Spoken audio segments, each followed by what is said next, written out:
Hello, everyone, and welcome to another episode of Jack of All Trades. I'm your host, Jack Allen, and we've been wanting to do this one for a while. We're doing it on barbershops in Bethel Park. Today we'll be visiting House of Firuza and Bruni's Barbershop. Sit back and enjoy the show.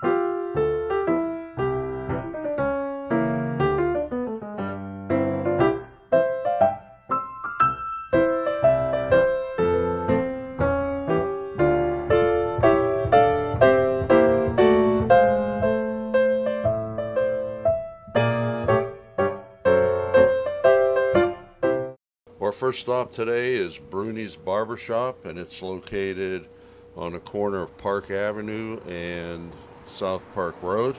I'm here with Barry Bruni, who's the owner, and welcome to the show. Glad to have you. Just tell us a little bit about how long you've been here, how long has it been since you got started in the business? Well, I started here when I was 17, and I'm 83 now, and I worked till I'm 67. This shop was previously owned by Marino Kino. It started in 1930, and I bought the shop in 1963, and I have this guy here was my first hire, and he's still with me. All right, this is Jerry, who Barry was talking about. Just tell us a little bit about you and how long you've been here. Well, it's nice to meet you, Jack. I've been here since 1963, started in April of 63, and never had another job other than this place. And like I said, he's the best boss in the world. Never had an argument with him, never. And we have the best people in the world. Now, are you still closed on Mondays? Or is We're that closed on Mondays and Thursdays now. Okay, but it used to be all barbershops were closed on Mondays, so you're yep. still closed. Yep. Do you have any unique stories about any customer? Well, we have a lot of them. Some of them we can't tell you. Well, tell us one or two that you can. Tell them about the time you wrecked into the bus. Well, I used to live in Denora, and I bought my first car when I started here. And I passed the Greyhound bus on an icy morning and smashed into him.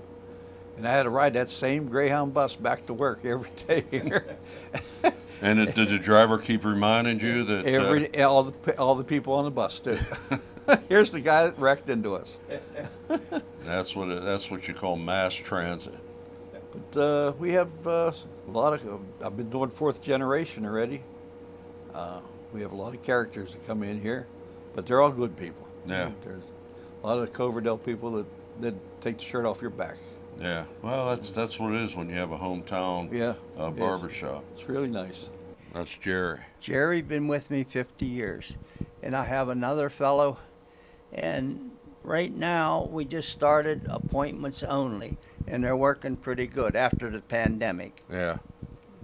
Yeah, I told you, my father-in-law used to have a barbershop for 50-some years in Scott Township, and he did all walk-ins, and I would go, and I'd sit down, and I'd have to wait for half hour, whatever it was, and then he started doing appointments, and he said that was the best thing that he ever did. We found that out, too. Like I said, we've been here so long, and many small-town barbershops like we have are not here no more. Yeah. Is this the oldest barbershop in Bethel Park? I would think so. It's 92 years old. Okay, and you've had it for almost 60. Yeah, I've had it 60. And this is Mr. Bruni's other barber, his son Dale. So welcome to the show. Well, thank you. And my main question is, how does it feel working for your dad? Well, it's not too bad. He's not in here. Yeah. But No, it's good. Now, how long have you been barbering? I've been here, let me see, 11 years. Yeah, Okay. Yeah, I've been here 11 years. I was a construction worker before barbering, and Dad wanted to retire. So I says, well, I'll try it out. Yeah. That's Now, all. did you have to go to school? Oh, yeah. Okay. Yeah. It's at Barber School, Pittsburgh. Okay. And what we did a little different. So, since Dad had a license to teach, he could teach me here, but I still had to do my schoolwork there. So it was kind of a split learning Yeah. because I couldn't quit my job. Right. I- Right. So, Now, just so how, you said he had a license to teach. manager's license. Okay. So he could actually teach me here. So he had schooling plus on-the-job training. Yeah, yeah. And I think it was pretty good to learn here by my dad.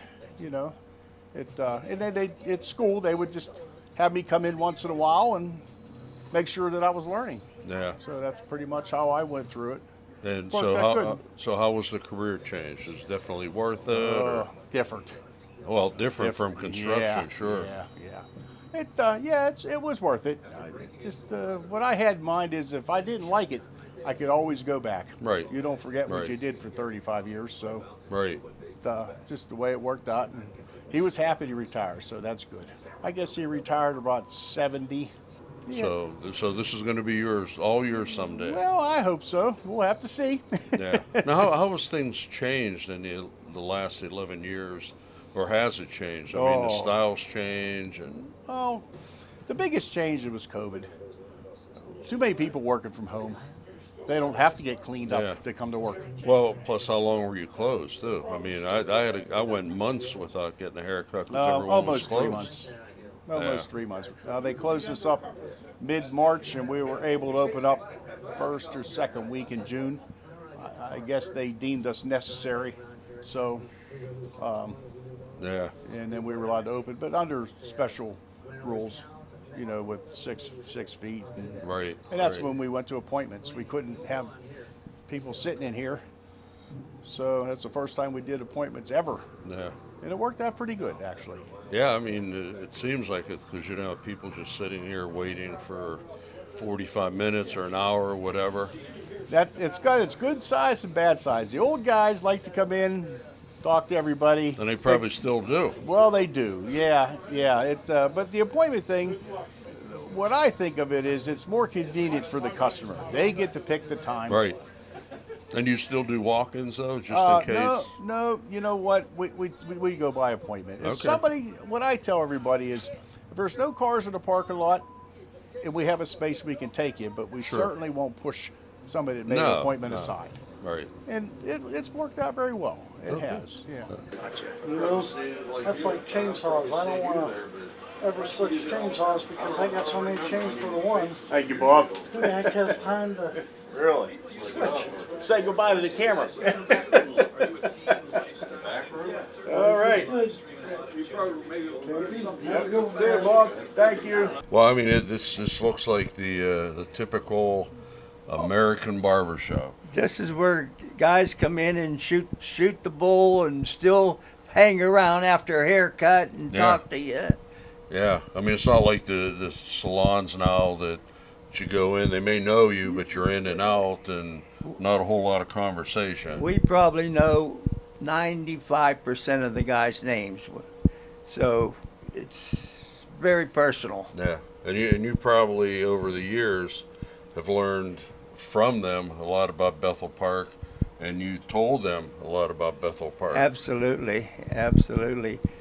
These barber chairs are sitting in front of you were bought in 1948. And of course, I recovered them. But the only thing that I've ever had to do with the chairs, and some big guys sit on these chairs, and is the brake. The pumps still work. Everything works on them. Yeah. Fantastic. No, I noticed that, especially this day, a lot of men have beards, and when my father-in-law would go into his shop and it would have the price of the haircut, but will never say anything about beards or shaving. And I noticed your sign says haircuts $20, beards $7, which is kind of unique. And how do you keep up on the new styles? I mean, do people walk in? The kids with tell you what you want. Actually, Yeah. you look at a person's head when he comes in, and we've seen enough guys walking around. We can do anything. We just look at it. Yeah. Oh, I can do that. Or they'll bring you a picture in. Right. So Here's my buddy. I want one like my buddy. I want to look like Tom Cruise. And you know what we were really good, and they still are, is flat tops. But you don't see many anymore. No, no, They're really good at flat tops. yeah, I would call them specialists at flat, and they're not easy to give. yeah. I remember that growing up. That you get a flat top, and then you have the little stick of gel, and just push it up in the front a little bit. Well, you need that because absolutely all the guys' heads ain't made for a flat top. They grow forward, and you trying to put it up. Yeah, It just yeah, don't absolutely. work. So you need that wax. Yeah. So, I mean, obviously, it's a profession that you've loved, or you wouldn't be in it for 60 some years. Who can say that they love their job? Not too many people. No. And I love my job. I love going to work. I love talking to people. Like I said before, they get their haircut, they'll sit and talk to you. Right. You just know them. Yeah. It's a personal thing here. Well, over the years, you've certainly had a lot of people come in and out of the shop. I have to ask Jerry this, but I do believe I started here in '57. I do believe I still got a couple customers from way back then, don't we? Yeah. Still come in, and all that time. But I want to thank you for being on the show today, and good luck in the future. Best wishes to you guys too. Okay.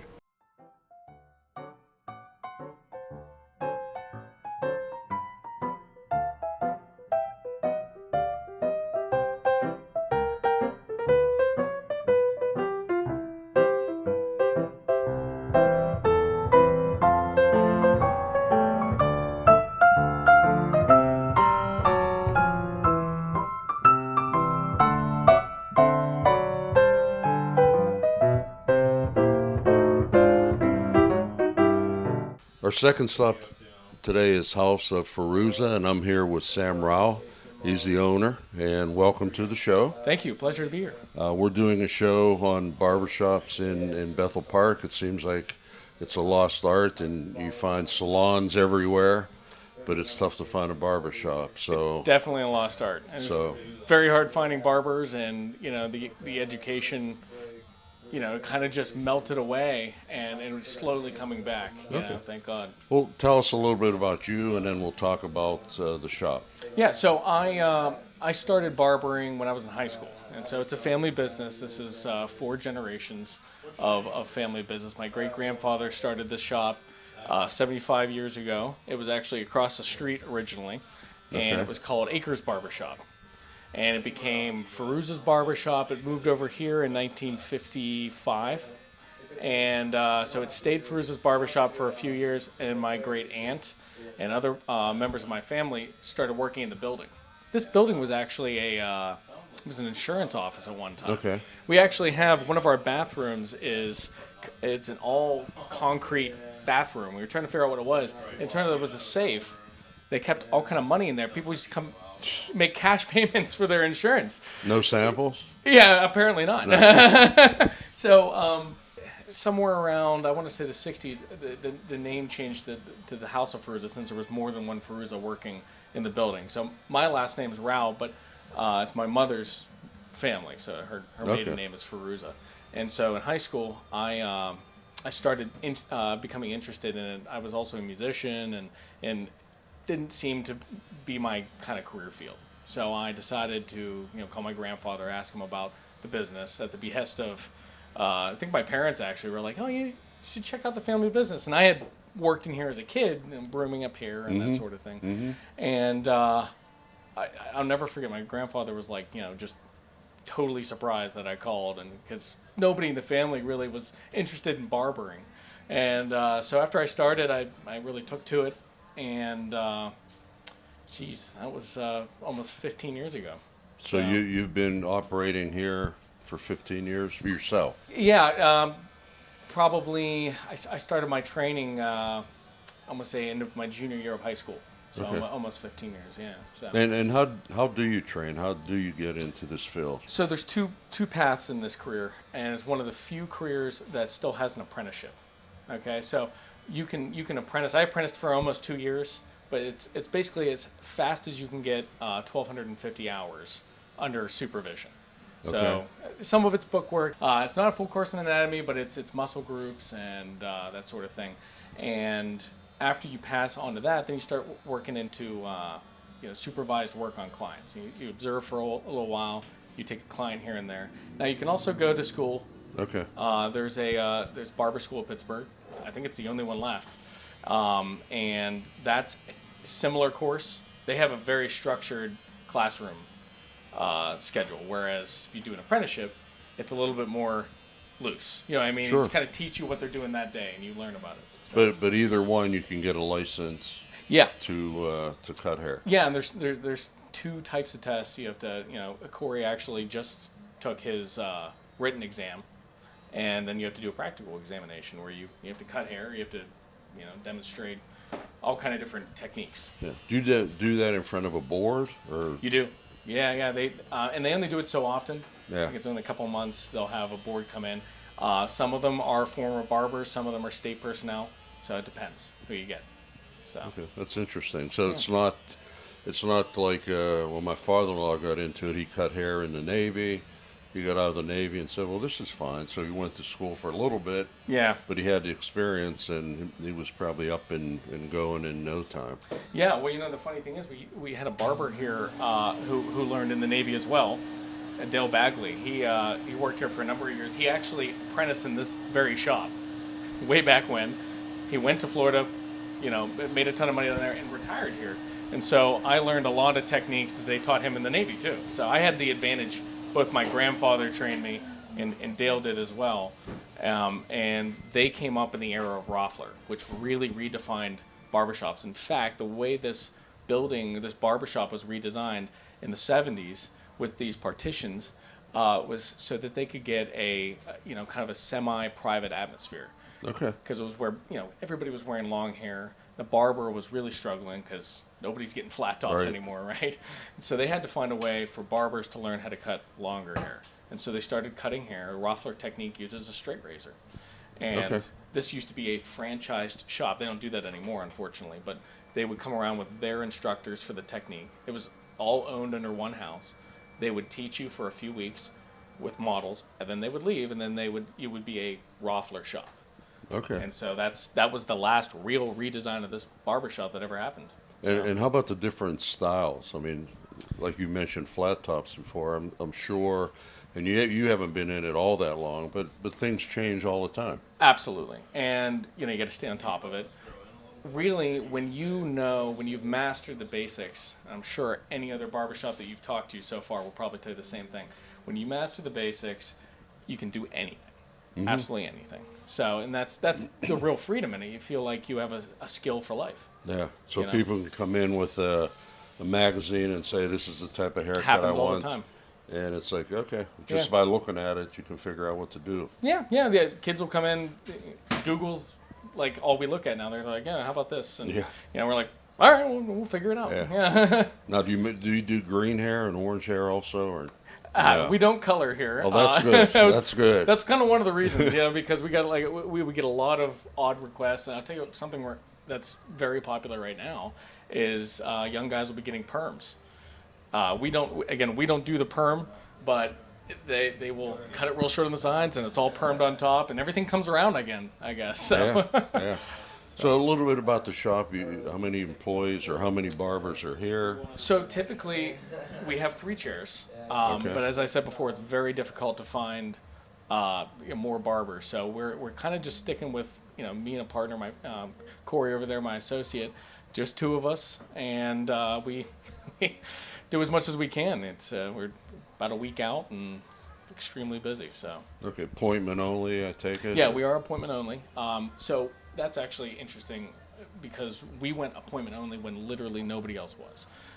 Before my time, that is. My grandfather, that was kind of like something that Roffler was all about. It was about appointments. And at the time, not very popular because guys, love to walk right in Sure. and get a haircut and everything like that. But when you factor in the fact that the Roffler cut was taking at least 45 minutes.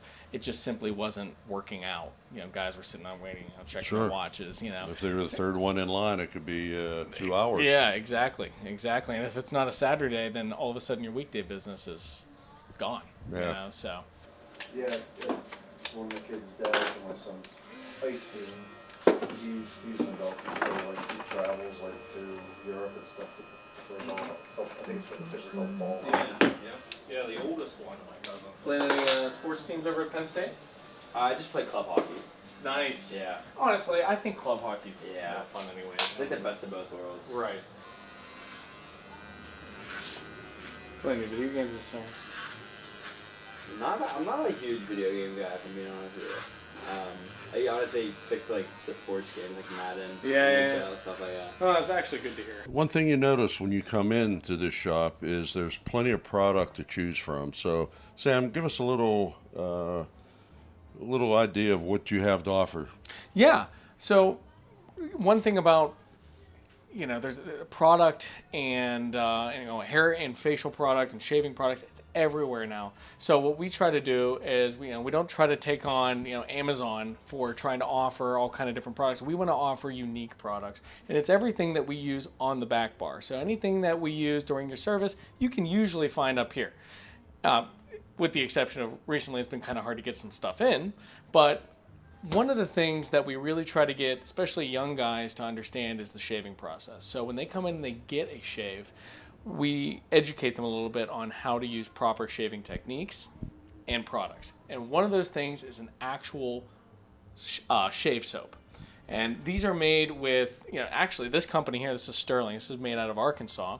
Kind of husband and wife operation. We try to work with small businesses as well. And very old style ways of making soap. And a lot of people are like, well, what the heck's the difference between, a shave soap or a shave gel or like a foam? Mm-hmm.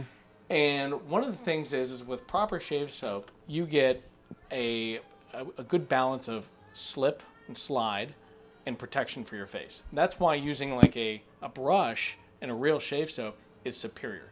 And so when we work with these companies, sometimes they'll even make something specially for us that we can use in our back bar. This company here is actually made in Pennsylvania. This is Beaver, Pennsylvania. It's called Black Ship.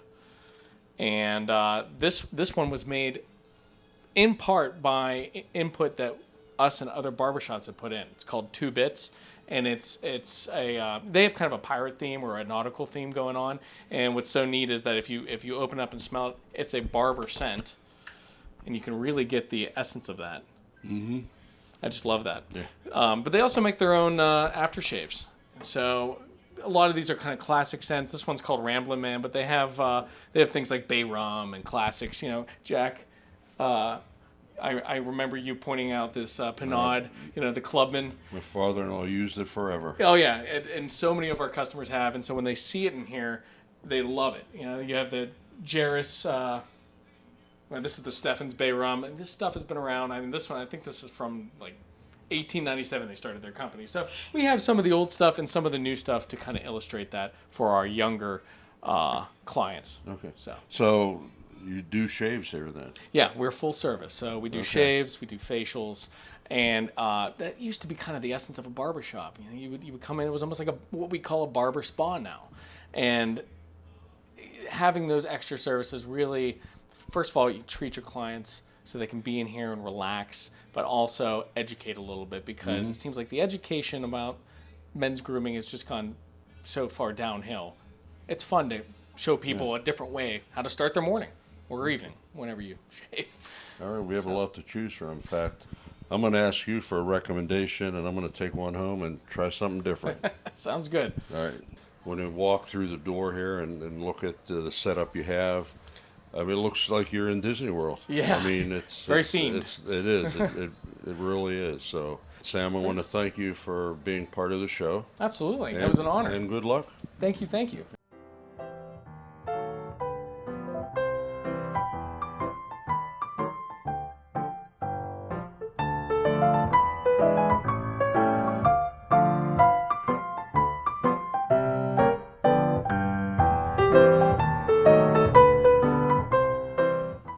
with all the hairstyling salons that are around, barbering is still alive, especially here in Bethel Park. I hope you enjoyed the show. Support our local barbershops, and we'll see you next month for another episode of Jack of All Trades.